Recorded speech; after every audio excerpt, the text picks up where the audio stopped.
நேத்து வரைக்கும் JavaScript synchronous கோட எப்படி ஹேண்டில் பண்ணணும்னு பார்த்திருந்தோம். இன்னைக்கு ஏசிங்க்ரனஸ் எப்படி ஒர்க் ஆகுதுன்னு பார்ப்போமா? போறதுக்கு முன்னாடி 2 விஷயம் நீங்க மைண்ட்ல நல்லா வச்சுக்கணும். ஈவென்ட் லூப் இந்த இடத்துல சூப்பர் ப்ளே பண்ணணும். என்ன அப்படின்னா, ஈவென்ட் லூப்போட சிம்பிள் வேலை என்ன தெரியுமா? கால் ஸ்டாக்க எம்ப்டியா இல்லாம பார்த்துக்கணும். இந்த மாதிரி கால் ஸ்டாக் வந்து எம்ப்டியா இருந்துச்சு அப்படின்னா, ஈவென்ட் லூப் வந்து சுத்த ஆரம்பிச்சிடும். சிம்பிளா சொன்னா இந்த மாதிரி லோடிங் அனிமேஷன் இருக்குல்ல, அந்த லோடிங் அனிமேஷன் சுத்த ஆரம்பிச்சிடும். அது என்ன பண்ணும் அப்படின்னா, மைக்ரோடாஸ்க் கியூல ஏதாவது கியூல வந்து எதுவும் இருக்கா, ஏசிங்க்ரனஸ் ஆப்பரேஷன் இருக்கான்னு பார்க்கும். இருந்துச்சு அப்படின்னா அதை கால் ஸ்டாக்ல கொண்டு வந்துட்டு அதை எக்ஸிக்யூட் பண்ணும். இல்ல மைக்ரோடாஸ்க் கியூல இல்ல அப்படிங்கிறப்ப டாஸ்க் கியூல போய் பார்க்கும். டாஸ்க் கியூல இருந்துச்சுன்னா அதை கொண்டு வந்து பண்ணணும். இதுதான் வந்து ஈவென்ட் லூப்போட வேலை. புரிஞ்சுச்சா? சோ இப்போ வந்து பார்ப்போம், கோடு போவோம். இங்க பார்த்தீங்கன்னா 2 கன்சோல் லாக் இருக்கு. ஒண்ணு வந்து 2மே சிங்க்ரனஸ் கோட் தான். இங்க பாருங்க, கன்சோலா டக்கு டக்குன்னு எக்ஸிக்யூட் ஆயிரும். ஆனா ஃபெட்ச் மெத்தட பார்த்தோனே இது வந்து ஒரு ஏசிங்க்ரனஸ் ஆப்பரேஷன். இது என்ன பண்ணுன்னு பார்ப்போமா? சோ ஃபர்ஸ்ட் ஸ்டெப் கொடுத்தோனே கன்சோல் லாக் போயிரும்.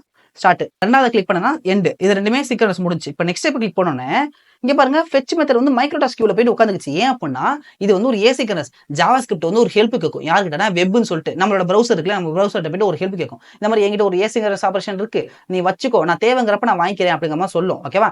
இப்போ பாத்தீங்கன்னா ஏசிங்க்ரனஸ் ஆப்பரேஷன் வந்து வெப்ல போய் ஸ்டோர் ஆயிடுச்சு. வெப்னா இதுதான். இங்க பாருங்க, இப்போ வந்து எக்ஸிகியூஷன் கொடுக்குறேன். ஃபர்ஸ்ட் வந்து ஸ்டார்ட் ஆகும். ஸ்டார்ட் ஆயிடுச்சா? நெக்ஸ்ட் ரெண்டாவது எண்ட் வந்துச்சா? நெக்ஸ்ட் லூப் கால் ஆகும். கால் ஆனதுக்கு அப்புறம் செட் டைம் மோட் பார்த்தோன்னே வெப் ஏபிஐல ஸ்டோர் பண்ணி வச்சுக்கும். வெப் ஏபிஐல இருந்து கால் பேக் கியூ, அதாவது நம்ம மைக்ரோடாஸ்க் கியூல வந்துட்டு அதுக்கப்புறம் தான் நமக்கு வந்து எக்ஸிக்யூட் ஆகும். ஓகேவா? ஸோ வெப் ஏபிஐல என்னெல்லாம் இருக்கும் அப்படின்னா, set time out, promise, asynchronous operation எல்லாமே வெப் ஏபிஐல இருக்கும். அதுதான் நம்ம ஜாவாஸ்கிரிப்ட் ஹெல்ப் பண்ணும். இப்போ பார்த்தீங்கன்னா வெப் ஏபிஐல தான் நமக்கு வந்து மைக்ரோடாஸ்க் கியூல வந்துருச்சு. இங்க பார்த்தீங்கன்னா நமக்கு வந்து 2 விஷயம் இதுல கால் பேக் இருக்கு. 2 தென் இருக்கு. கரெக்டா? அப்ப 2 டைம் எக்ஸிக்யூட் ஆகும். ஃபர்ஸ்ட் டைம் உள்ள கால் ஸ்டாக் ஈவென்ட் லூப் வந்து பார்க்கும். கால் ஸ்டாக் வந்து எம்டியா இருந்துச்சு, மைக்ரோடாஸ்க்ல வேலை இருந்துச்சு, அதனால மைக்ரோடாஸ்க்ல இருக்கிறத வந்து இங்க கொடுத்துருச்சு. ஓகேவா?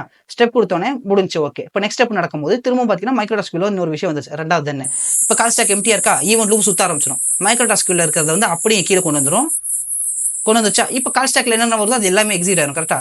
பார்த்தீங்கன்னா எக்ஸிட் ஆயிடுச்சு. நெக்ஸ்ட் ஸ்டெப் வந்து பாப்பப் ஆயிரும். எல்லாம் முடிஞ்சு.